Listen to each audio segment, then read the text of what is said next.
Hi guys, Lynn Abrams from Straight Razor Place and Straight Razor Designs. Today we're going to do a little bit of lathering, and so I just happen to have some Green Mountain soap, and I've got the lime Vetiver, and what I'm going to do is I'm going to go ahead and drop this in a mug and see if we can't get a lather built, and I'll probably face lather with it and we'll go from there. So the brush du jour for today, I pulled out a couple of Mastro Livi brushes that he had made for me, and these are some both real nice silver tips. One's a horn handle, one is a nice ebony handle with a little ivory insert down at the bottom, which I think I'm going to go with.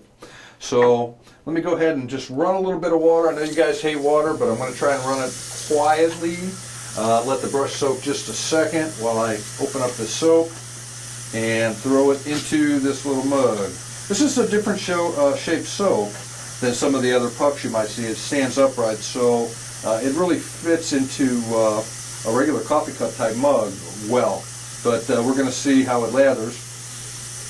It's a nice lime scent. You can tell the vetiver in there a little bit. Not bad, not bad at all. So let's see how this stuff lathers up, and we'll go from there. I'm going to drop it into my Anheuser-Busch. Little coffee cup mug, and we'll see how that goes. So, as with all the lather, I've soaked this brush, so I'm going to shake. I'm going to turn the water down as low as I can so it doesn't interfere. But I'm going to shake the majority of the water out of this brush to where it's just damp, and we'll start transferring the soap from the puck onto the brush head, or to the knot, I should say. So let's see how we do here. Normally I'll do this 4, 5, 6 times. You guys have seen me do it before, and just add a little bit of water as we go. And the whole exercise is to get the soap out of the puck and into the brush knot itself.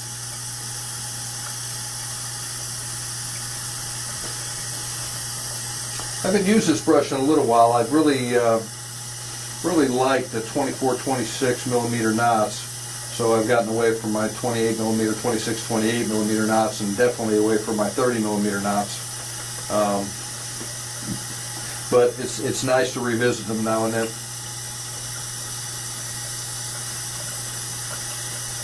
When the suds soaks in, it makes a ton of suds.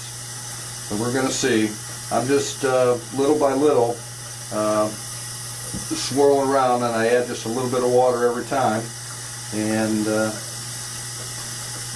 I do this pretty much with all the cake soaps that I use.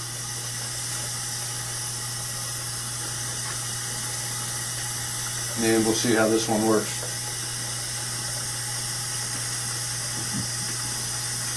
I haven't wet my face or done any kind of pre-shave treatment here. We're just pretty much testing out how this lather is going to go. So this is something I normally wouldn't do all the time, is just apply it to a dry face.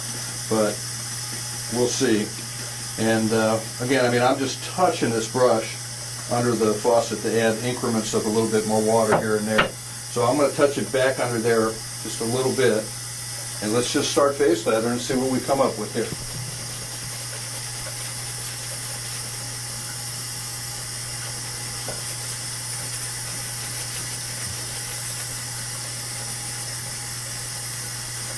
Not bad.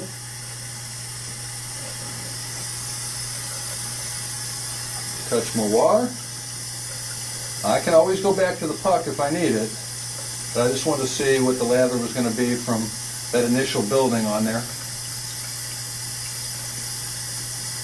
As you guys can see, I've got a little bit of growth going here. I'm going to do a shaving video in a little while, so I wanted to make sure I had some visible hair.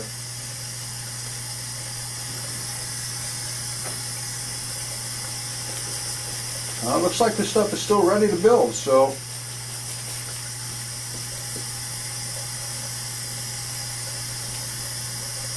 plastered on.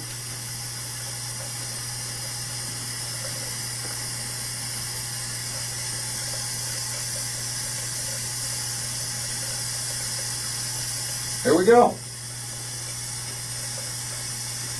Well, I could keep building it, but I'm not so sure I need to. This is, I put a little bit more on, but I can still bring quite a bit out of here. and obviously there'd be enough to get a shave done. And my only next question would be how's the cushion? And for that answer, oh, it's pretty slick.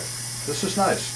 So for milled soap, this has got a nice little cushion to it. So I guess I'll use it in a future shaving video coming up. But for right now, there's the Green Mountain soap for you. There you go, guys. Thanks a lot. See you next time.